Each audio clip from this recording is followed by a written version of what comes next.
the subscribe button. There's also a join button, and there's also a link to it in the description, which basically means you get some perks that you can't get for free. So it's a monthly membership, and yeah, you get like badges, custom emojis that you can use in the comments, like a thank you at the end of the video with your username, as well as 2 exclusive videos a month.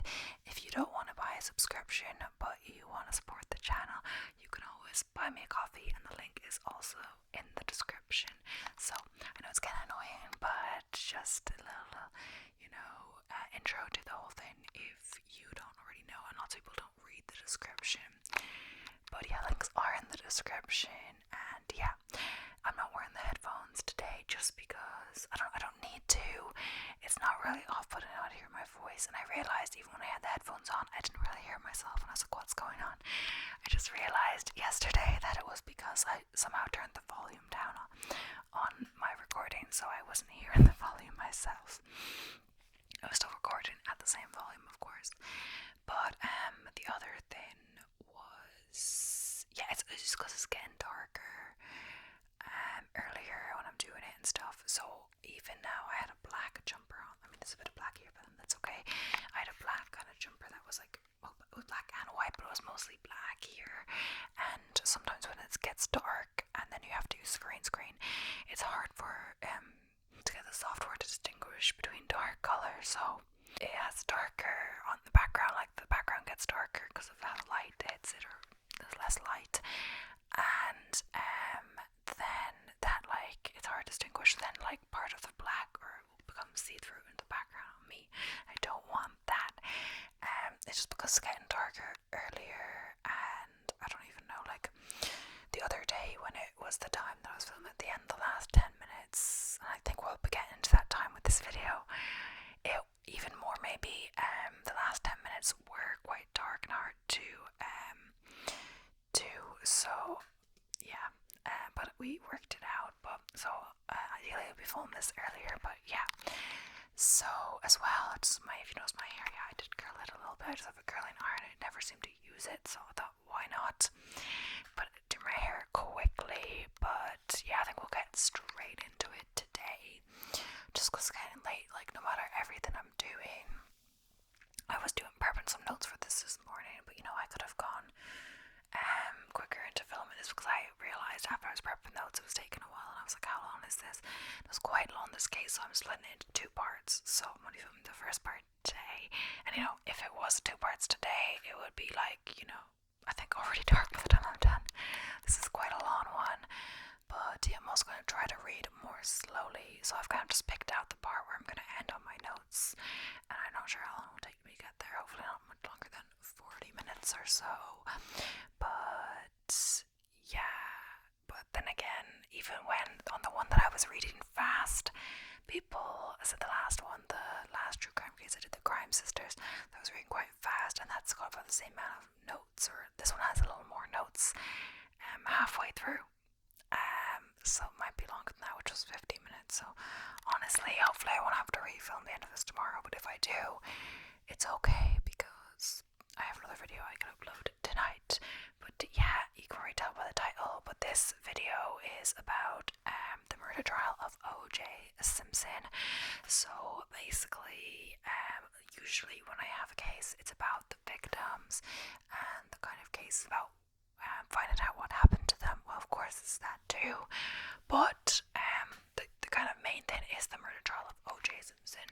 So it is his trial. The whole thing's about his trial, because there wasn't really multiple possible suspects. I think there could have been one of O.J.'s sons, but yeah, he was kind of the main suspect.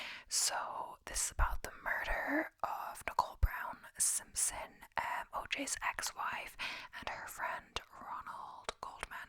And at first I thought perhaps Ronald Goldman was her new boyfriend, but no, I think they were just friends. So yeah, I guess it's not a spoilers, because I don't really it's not anticipation. It's a popular case, most people probably know it. But yeah, this is a very popular case. It seemed to really grab the attention of everyone. I think at first people were, I think it said somewhere in my notes,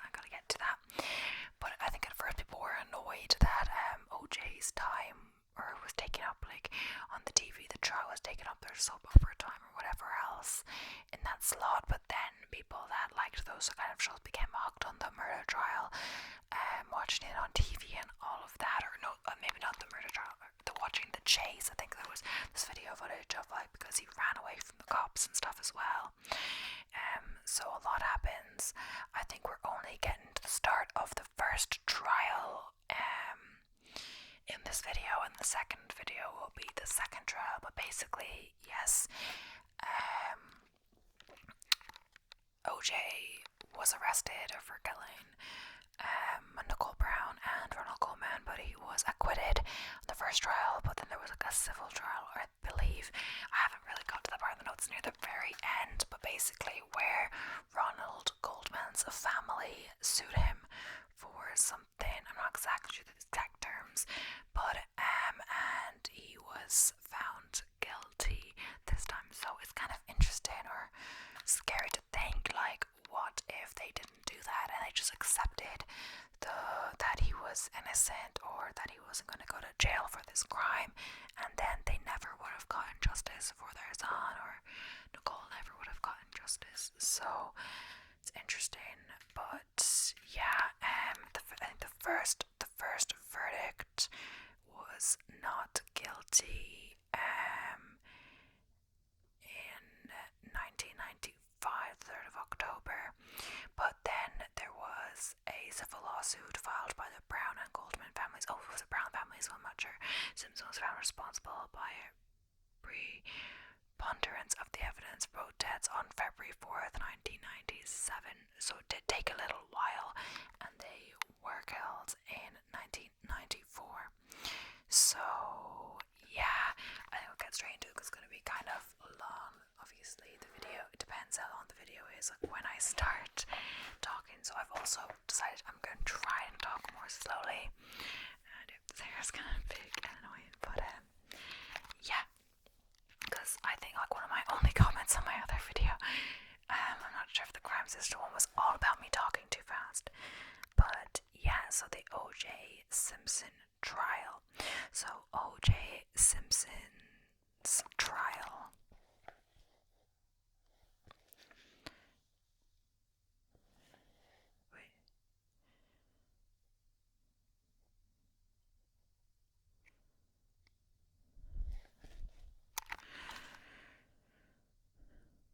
The O.J. Simpson trial, a criminal trial of former college and professional football star O.J. Simpson, who was acquitted in 1995 of the murder of his ex-wife Nicole Brown Simpson and her friend Ronald Goldman.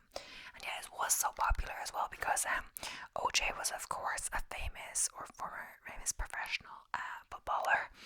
So yeah, he was famous for sports, and then he became, I guess, infamous, or I don't really know if that's the correct term, for murder.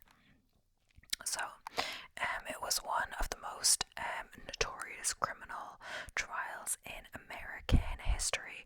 Although Simpson was acquitted in the criminal case, he was also sued by the victims' families for wrongful death, and the civil trial began in October 1996.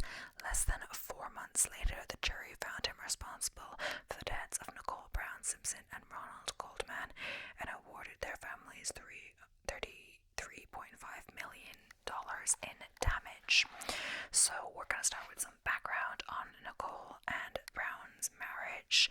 They were divorced at the time that this all took place, but yeah, Nicole Brown met O.J. Simpson in 1977 when he was 30 and she was 18, so quite an age difference here. It's crazy, like she was just 18, you know, he was 30 years old, and she was working as a waitress at the Daisy, a Beverly Hills private club. Sounds fancy. So Simpson filed for divorce from his first wife in March 1979. So I guess note that there's not much about this, but that he was married when he met her. They only filed, or he filed, I'm not sure if they were living together or what, or if they were separated, but he only filed for divorce in March of 1979. So he and Brown married in February 2nd, 1985. Brown and Simpson had 2 children together, daughter Sydney, born in 1985, and son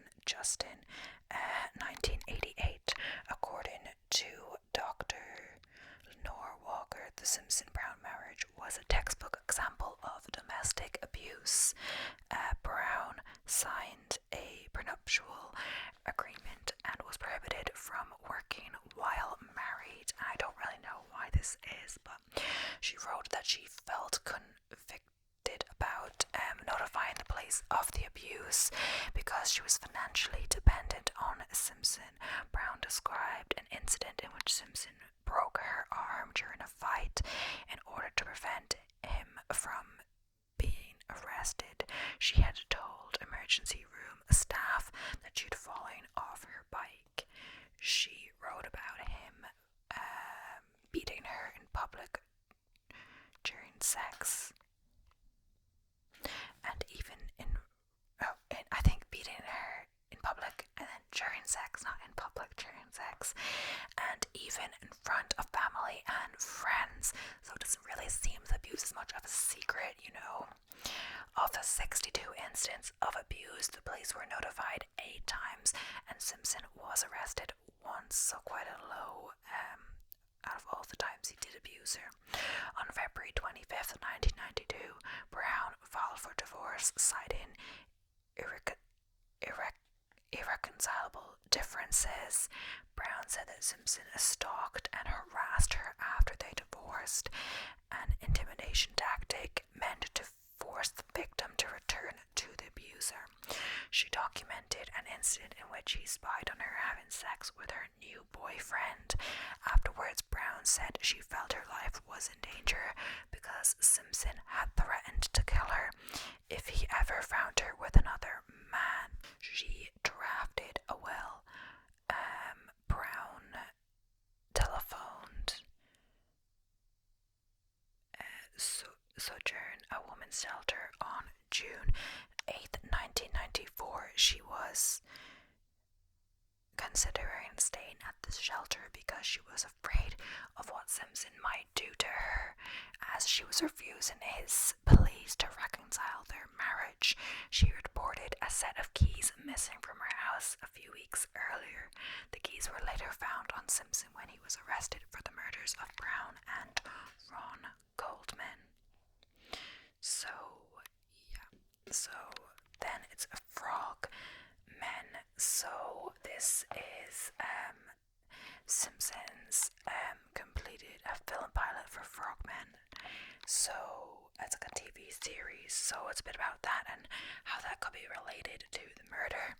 So, a few months before the murder, Simpson completed a film pilot for Frogman, an adventure series similar to the A-Team. Simpson played the lead role of Bullfrog Burke, who led a group of former U.S. Navy SEALs. He received a fair amount of military training, including the use of a knife for Frogman, and holds a knife to the throat of a woman, playing the role of his daughter. In one scene, a 25-minute tape of the pilot, which did not include the knife scene, was found by investigators and watched on Simpson's television as they searched his house. The defense tried to block its use on these grounds, but Judge Ito, I'm not sure how you say it exactly, but yeah, allowed the tape to be shown. However, the prosecution never introduced it as evidence during the trial. It was reported that among the skills of the character of Bullfrog Burke was night killings and the silent kill technique of slashing the throat, and that SEALs regularly wear knit watch caps like the one found at the scene. So, the murders. So, on the evening of June 12th, 1994, Brown and Simpson both attended their daughter Sydney's dance recital at Paul Revere Middle School. Afterwards, Brown and her family went to eat at Mezzaluna restaurant. They did not invite Simpson to join them. One of the waiters at the restaurant was Ronald Goldman, who had become close friends with Brown in recent weeks, but was not assigned to the Browns' family table. Brown and her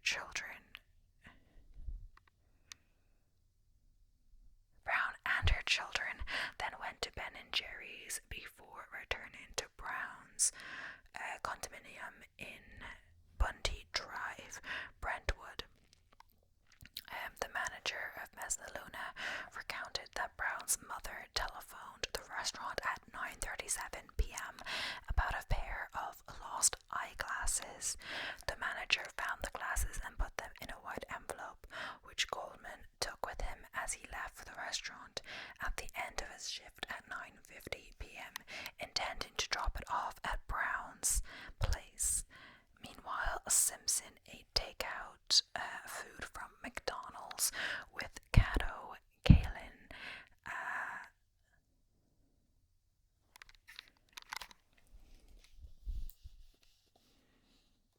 Cato Kalin, a bit part actor and family friend who had been given the use of a guest house on Simpson's estate. For some reason, I assumed Cato was a woman, but it's a man. Rumors circulated that Simpson had been on drugs at the time of the murder, and the New York Post's Sydney Adams reported that the pair had actually gone to the local Burger King, where a prominent drug dealer, known only as J. Orr, had admitted to selling them crystal meth.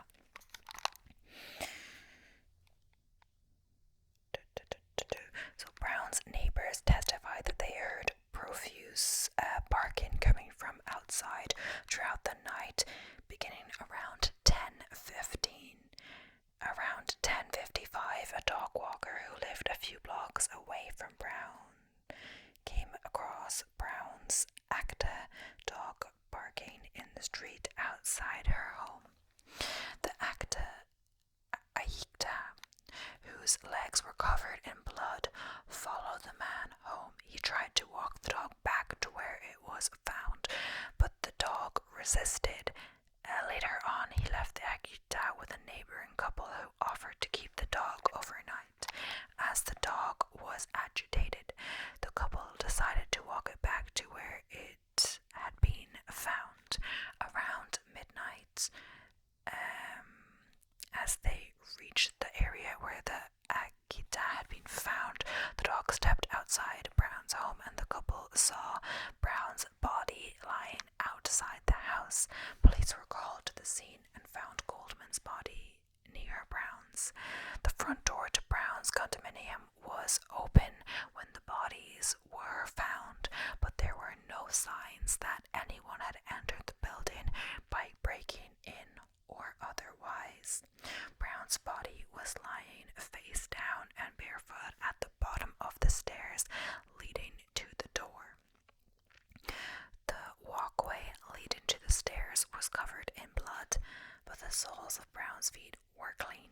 Based on this evidence, investigators concluded that she was the first person to be killed and the intended target.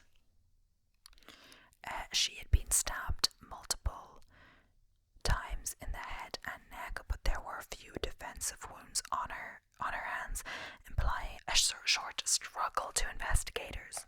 The final wound inflicted ran deep into her neck, severing her carotid artery.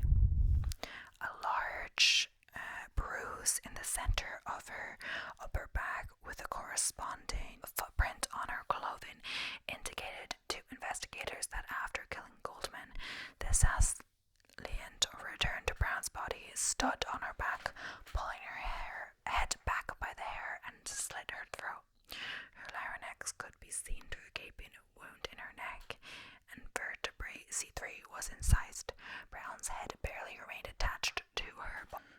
Forensic evidence from the L.A. County coroner alleged that the assassin stabbed Goldman with one hand while holding him in a chokehold. Near Goldman's body wore a blue knit cap, a left hand extra large Aries Stoner light leather glove, and the envelope contained the glasses that he was returning. Detectives determined that Goldman came to Nicole's house during her killing, that the killer killed him to silence Goldman and remove any witnesses. A trial of the assassin's blood. Sorry, I'm saying that wrong. Assassin's bloody shoe prints ran through the back gate. To the left of some of the prints were drops of blood from the assassin, who was apparently bleeding from the left hand. Measuring the distance between the prints indicated that the assassin walked rather than ran away from the scene. So next up is the flight to Chicago. On the night of June 12th, Simpson was scheduled to board a red-eye flight from LA International Airport to Chicago, where he was due to play golf the following day at a convention with representatives of Hertz Rental Car Corporation, for who he was a spokesman. And the flight was due to leave at 11:45 p.m. and a limousine arrived early at Simpson's Rockingham estate to pick him up around 10:25 p.m. The limousine driver drove around the estate to make sure he could navigate the area with the stretch limousine property, and to see which driveway would have been the best access for the limousine. He began to buzz the intercom at 10:40 p.m., getting no response. He noted the house was dark and nobody appeared to be home, as he smoked a cigarette and made several calls to his boss to get Simpson's home phone number. He testified that at one point he saw a figure the same size as Simpson enter the house through the front door from where the driveway starts before the lights came on. He did not see which direction the figure came from. He testified that he saw Simpson's house number on the curb outside the estate, but no car was parked outside. The prosecution presented exhibits showing the positioning next to the house number on the curb in which Simpson's Ford Bronco was found the next morning, implying the limousine driver would surely have noticed the Bronco if it had been there when he arrived to pick Simpson up. Around the time the limousine driver witnessed this shadowy figure head towards the south walkway where the bloody glove would later be found, Kato Keeling was having a telephone conversation with a friend.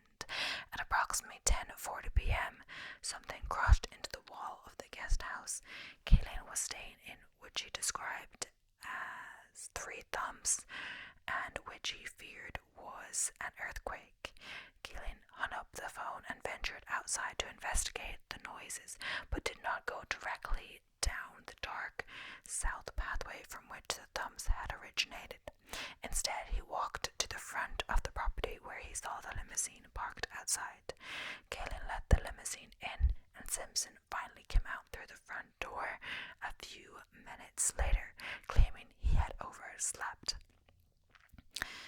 Both the limousine driver and Kaylin would later testify that Simpson seemed agitated that night. The limousine driver noted that on the way to the airport, Simpson complained about how hot it was and was sweating and rolled down the window, despite it not being a warm night. The driver also testified that he loaded 4 luggage bags into the car that night, one of them being a knapsack that Simpson would not let him touch, insisting he loaded himself. A porter at the airport testified that Simpson checked only 3 bags that night, and the police determined that the missing luggage was the same knapsack the limousine driver mentioned earlier. Another witness, not heard at the trial, claimed he saw Simpson at the airport discarding items from a bag into a trash can. Detectives Tom Lan and Philip Van Natter believe this is how the murder weapon, shoes, and clothes that Simpson wore during the murder were disposed.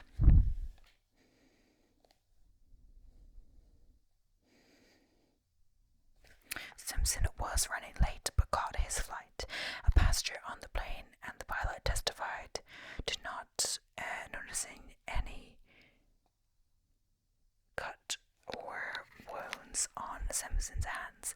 A broken glass, a note with a telephone number on it, and bed sheets with blood on them were all recovered from Simpson's room at the O'Hara Plaza Hotel. The manager of the hotel recalled Simpson asking for a band-aid for his finger at the front desk because he'd cut it on pieces of notepaper, and that's a quote. Arrest. So after learning that Brown was the female victim, LAPD Commander Keith Bushley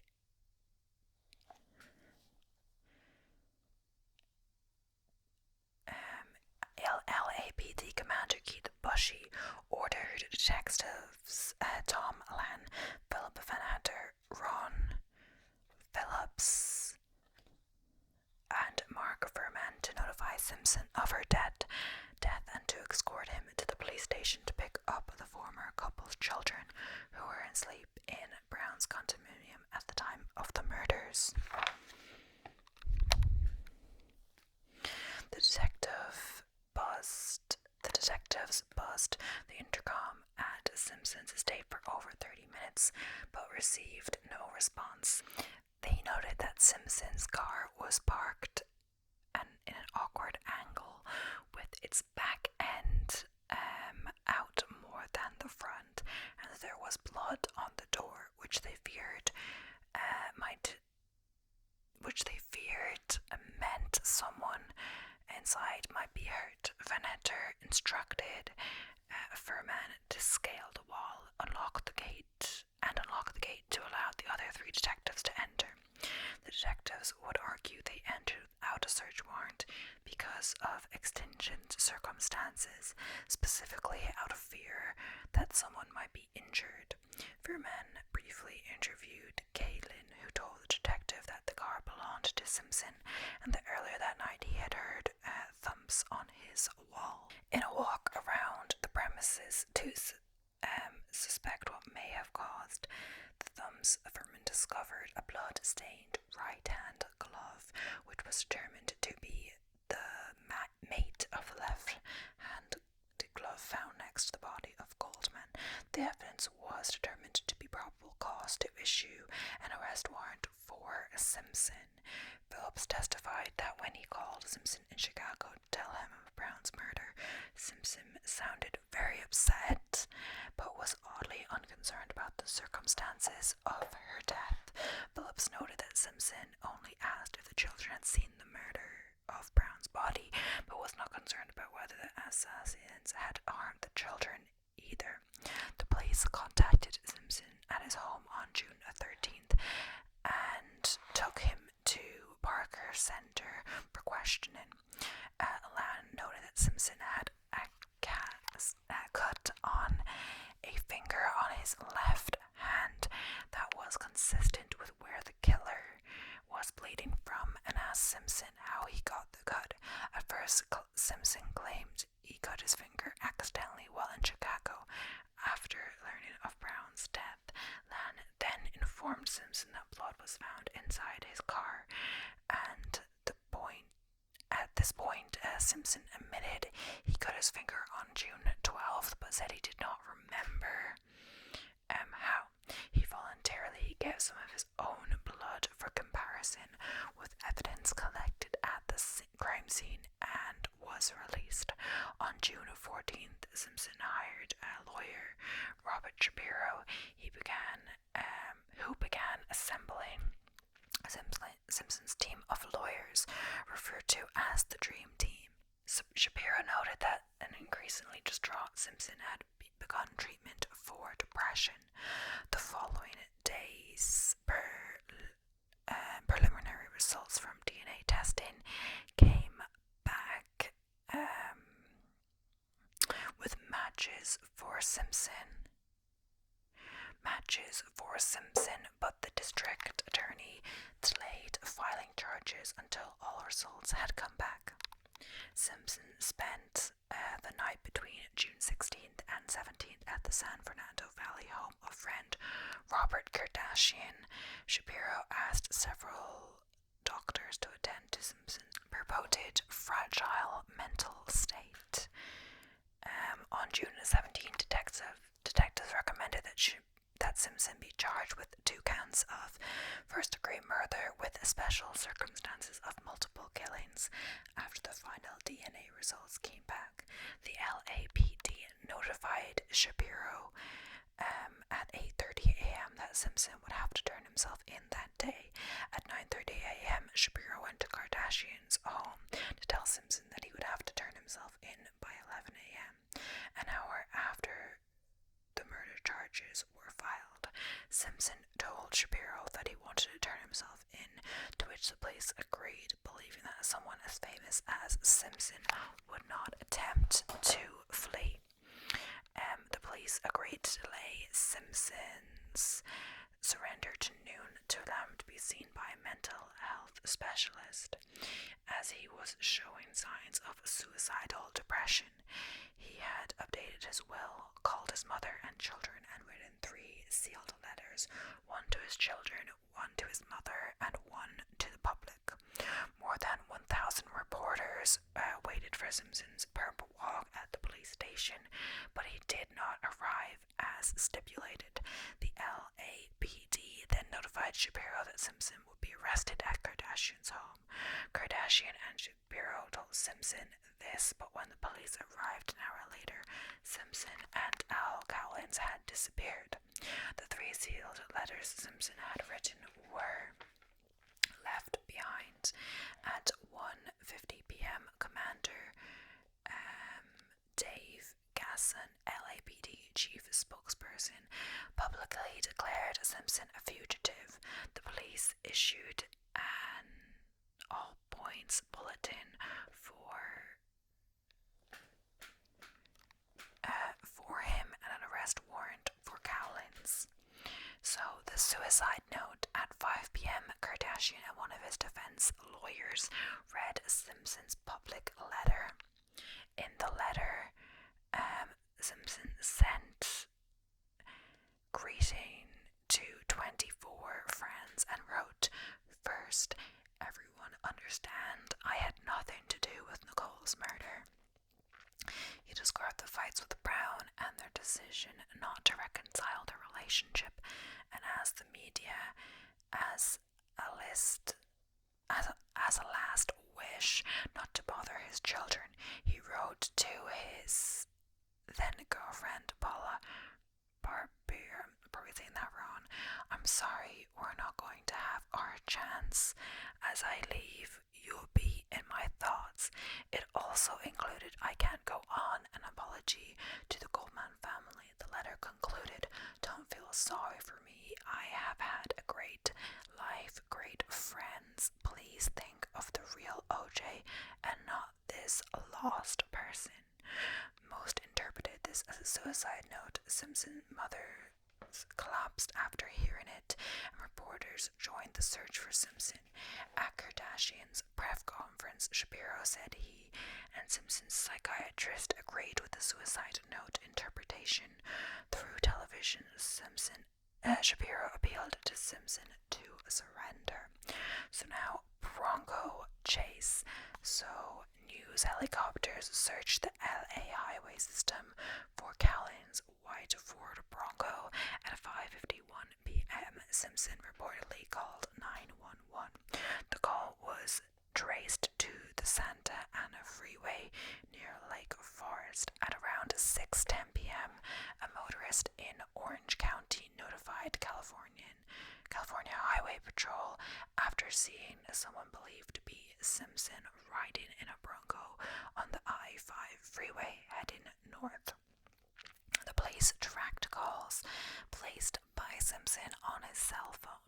At 6:45 p.m., police officer Ruth Dixon saw the Bronco headed north on Interstate 405. When she got up to it, Cowlins yelled out that Simpson was in the back seat of a vehicle and was pointing a gun at his own head.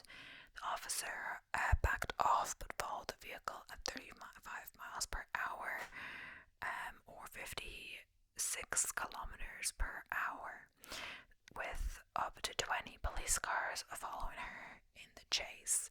Zoe Tur of KCBS TV was the first to find Simpson from a news helicopter after colleagues heard that the FBI's mobile phone tracking had located Simpson at the El Toro Y.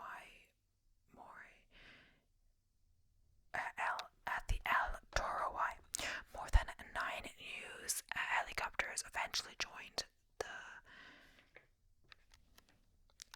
pursuit. Tur compared the fleet to Apocalypse Now, and the high degree of media participation caused camera signals to appear on incorrect television channels. The chase was so long that one helicopter ran out of fuel, forcing its station to ask another for a camera feed. Knowing that Cowlins was listening to KNX AM, sports announcer Pt.1 called Simpson's former USC football coach John McKay and connected him to Simpson. As both men wept, Simpson told McKay, "Okay, coach, I won't do anything stupid, I promise." Off the air, there is no doubt in my mind that McKay stopped OJ from killing himself in the back of that Bronco, Arbogast said. McKay reiterated on radio his pleas to Simpson to turn himself in instead of committing suicide. "My God, we love you, Juice. Just pull over and I'll come out and stand by you all the rest of my life."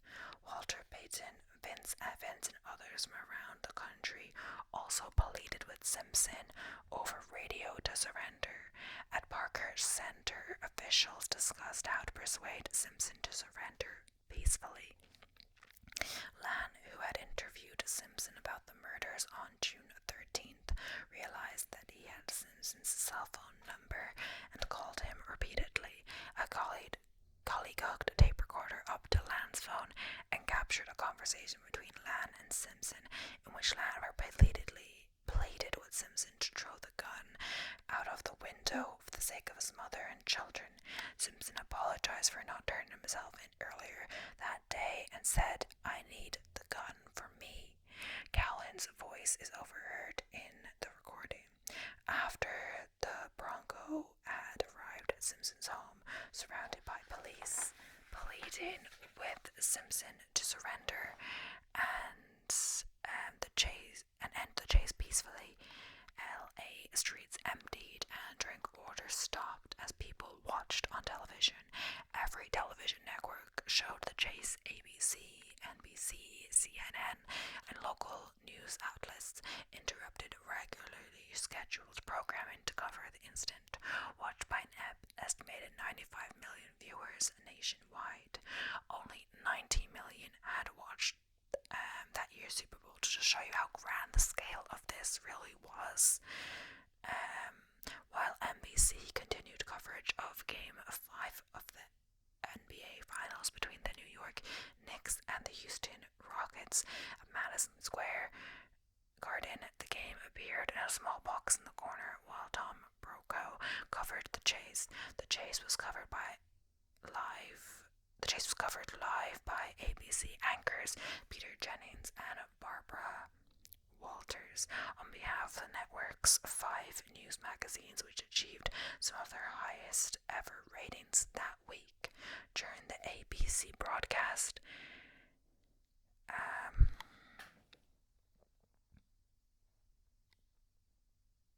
a prank call by a fan of Howard Stern was made to Jennings.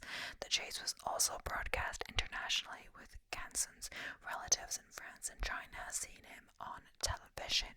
Thousands of spectators and onlookers packed overpasses along the route of the chase, waiting for the white Bronco.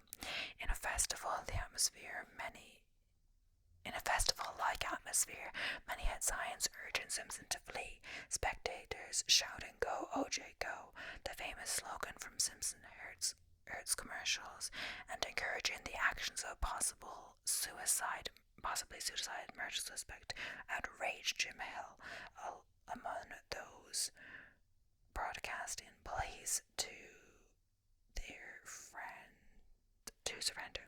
Jack Faria and Mike Smith were among those watching the chase, not knowing why. They felt part of a common emotional experience. One author wrote, as they wondered if O.J. Simpson would commit suicide, escape, be arrested, or engage in some kind of violent confrontation.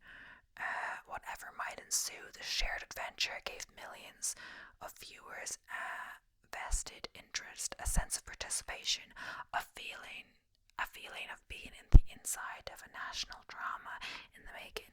Simpson reportedly demanded that he be allowed to speak to his mother before he would surrender.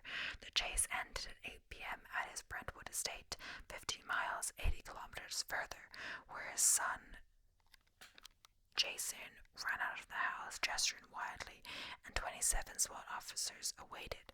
After remaining in the Bronco for about 45 minutes, Simpson exited at 8:50 p.m. with a framed family photo and went inside for about an hour. A police spokesman stated that he spoke to his mother and drank a glass of orange juice, causing reporters to laugh. Shapiro arrived and Simpson surrendered to authorities a few minutes later. In the Bronco, police found $8,000 in cash, a change of clothes, a loaded .357 Magnum, a United States passport, family pictures, and disguise kit with fake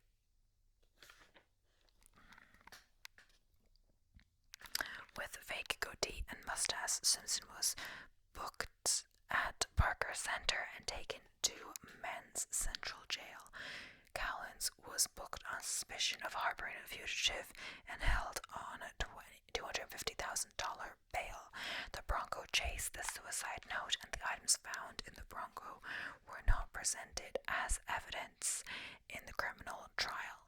Marcia Clark conceded that such evidence did imply guilt, yet defended her decision, citing the public reaction to the chase and suicide note as proof the trial had been compromised by Simpson's celebrity status.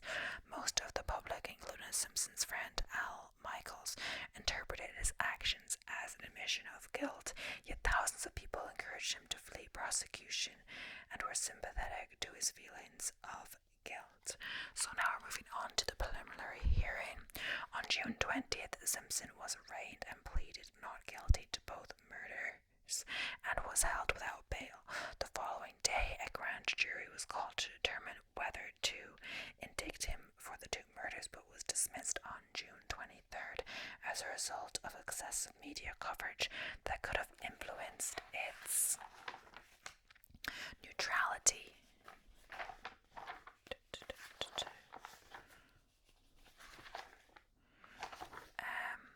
Instead, authorities held a probable cause hearing to determine whether to bring Simpson to trial. California Superior Court Judge Kathleen Kennedy Powell ruled on July 7th that there was sufficient evidence to bring Simpson to trial for the murders. At a second arraignment on July 22nd, she asked how he pleaded to the murder. Simpson firmly stated, absolutely 100% not guilty. Jill Shively testified to the grand jury that soon after the time of the murders she saw a white Ford Bronco speeding away from Bundy Drive in such a hurry that it almost collided with a Nissan at the intersection of Buddy and San Vincent Boulevard, and that she recognized recognize Simpson's voice. She talked to the television show hard copy for $5,000, after which prosecutors declined to use her testimony at trial. Jose Camacho of Ross Cutlery provided store receipts showing Simpson had purchased a 12-inch 305mm stiletto knife 6 weeks before the murders. The knife was recovered and determined to be similar to the one the coroner said caused the stab wounds. And the prosecutors did not present this evidence at trial after Camacho sold his story to the National Enquirer for $12,500. Tests on the knife determined that an oil used on new cutlery was still present on the knife, indicating it had never been used. Former NFL player and pastor Rosie Grier visited Simpson on November 13th at the LA County Jail in the days following the murders. A jailhouse guard, Jeff Stewart, testified to Judge Ido that at one point Simpson yelled to Grier that he didn't mean to do it, after which Grier had urged Simpson to come clean. Ido ruled the evidence was inadmissible as being protected because of clergy penitent privilege. I've actually never heard of that word. At first, Simpson's defense sought to show that one or more hitmen hired by drug dealers had murdered Brown and Goldman, giving Brown a Colombian necktie because they were looking for Brown's friend Faye Resnick, a known cocaine user who had failed to pay for her drugs. She had stayed for several days at Brown's condo until entering rehab 4 days before the killings. Ito ruled that the drug killer theory was highly speculative with no evidence to support it. Consequently, Ito barred the jury from hearing it and prohibited Christian Reckart from testifying about his former girlfriend Resnick's drug problem. Rose Lopez, a neighbor's Spanish-speaking housekeeper, stated on August 18th that she saw Simpson's Bronco parked outside his house at the time of the murders, supporting his claim he was home that night. During a cross-examination by Clark, Lopez admitted she was not sure what time she saw Simpson's Bronco, but the defense still intended to call her. However, a taped July 29th statement by Lopez did not mention seeing the Bronco, but did mention another housekeeper was also there that night. Sylvia Guerra.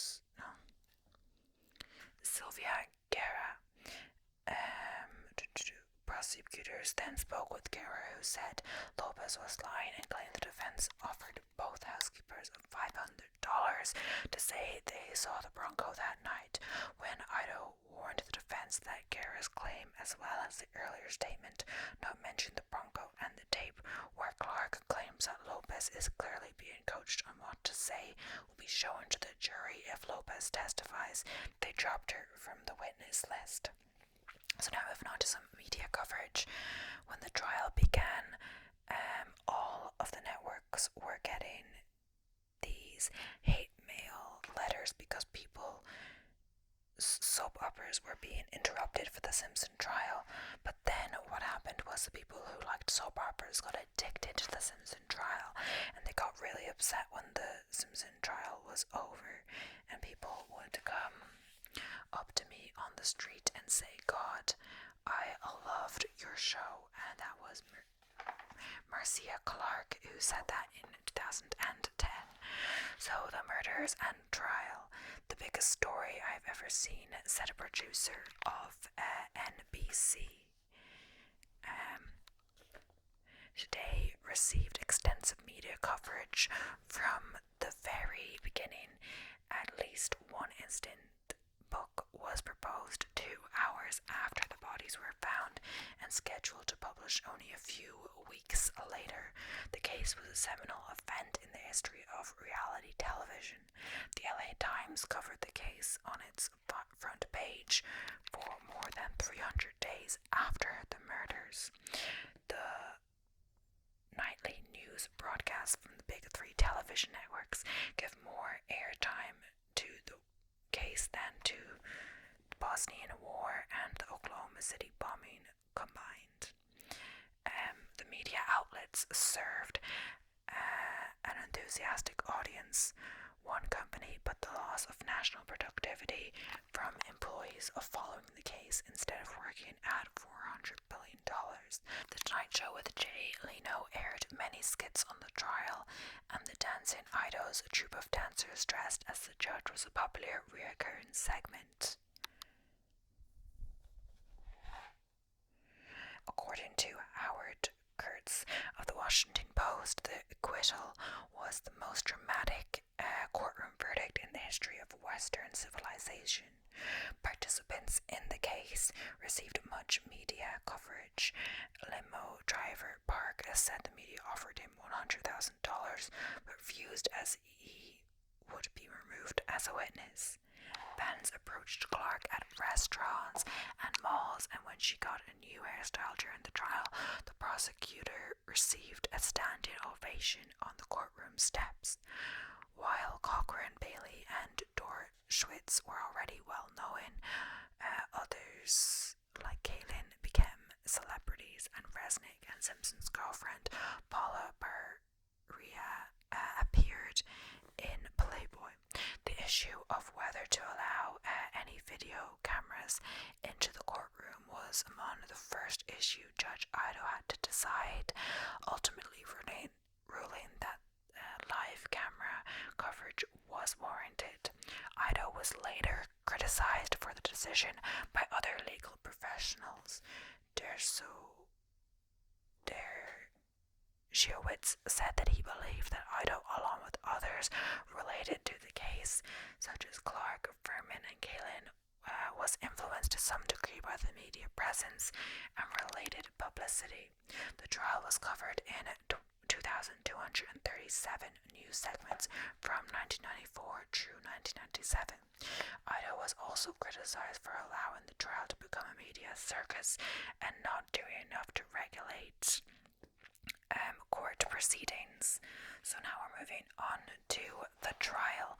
So Simpson wanted a speedy trial, and the defense and prosecuting attorneys worked around the clock for several months to prepare their cases. The trial began on January 24th, 1995, 7 months after the murders, and was televised by CCTV, via Court TV, and in part by other cable and network news outlets for 134 days. So now on to the jury. District Attorney Gil Garcetti elected to file charges in downtown LA as opposed to Santa Monica, in which jurisdiction the crimes took place. The LA Supreme Court then decided to hold the trial in downtown LA instead of Santa Monica due to safety issues at the Santa Monica courthouse owing to the 1994 North Ridge earthquake. The decision may have affected the trial's outcome because it resulted in a jury pool that was less educated, had lower incomes, and contained more African Americans.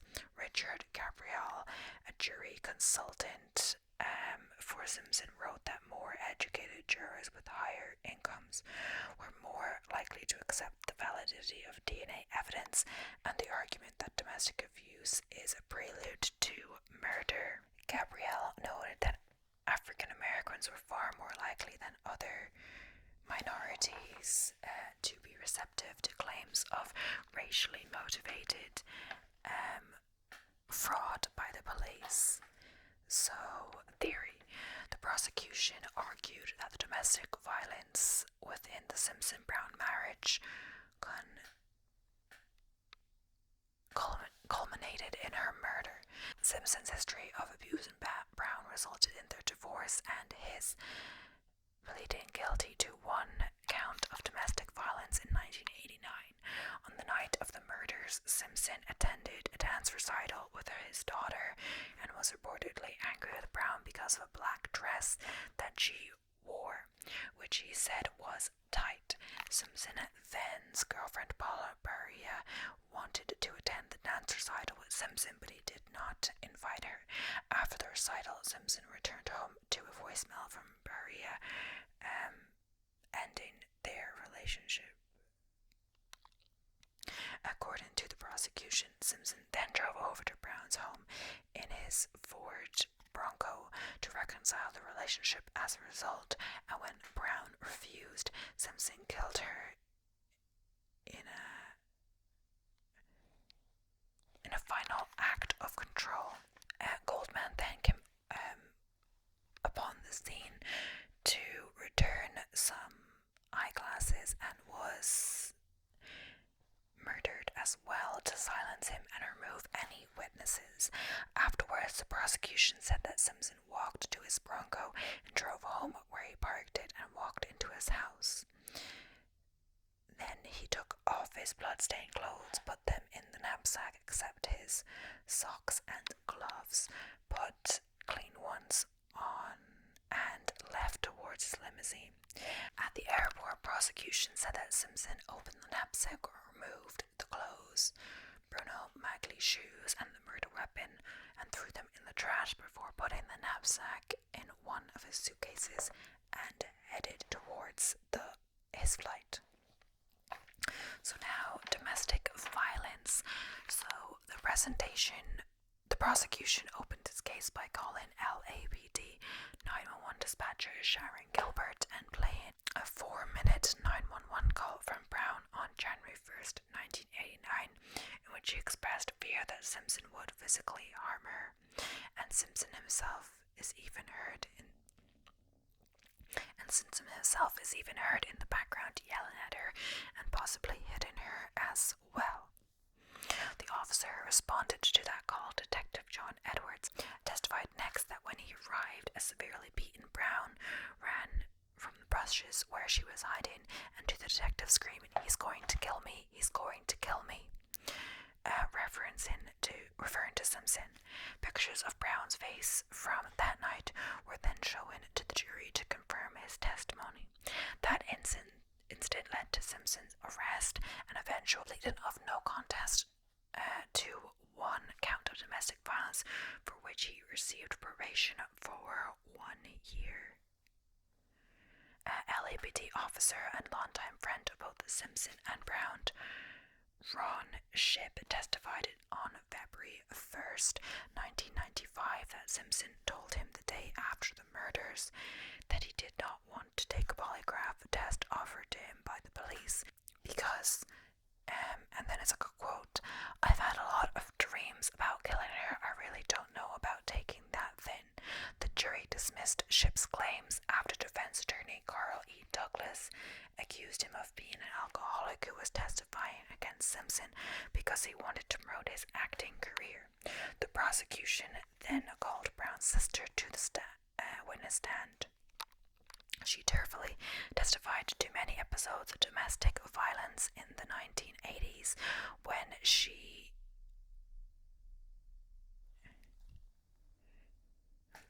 saw Simpson pick up his wife and hurl her against a wall, then physically throw her out of the house during an argument. She also testified that Simpson was agitated with Brown the night of their daughter's dance recital as well, the same night Brown was murdered.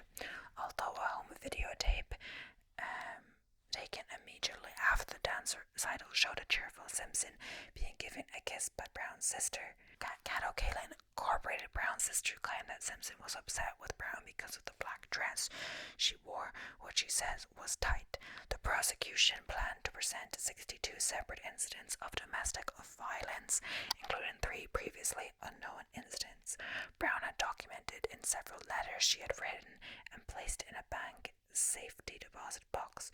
Judge Idaho denied the defense's motion to suppress the instance of domestic violence, but only allowed witnessed accounts to be presented to the jury because of Simpson's Sixth Amendment rights.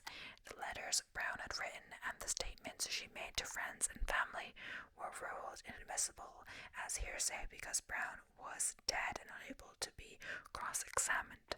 Despite this, the prosecution had witnesses for 44 separate incidents they planned to present to the jury. However, the prosecution dropped the domestic violence portion of their case on June 20th, 1995.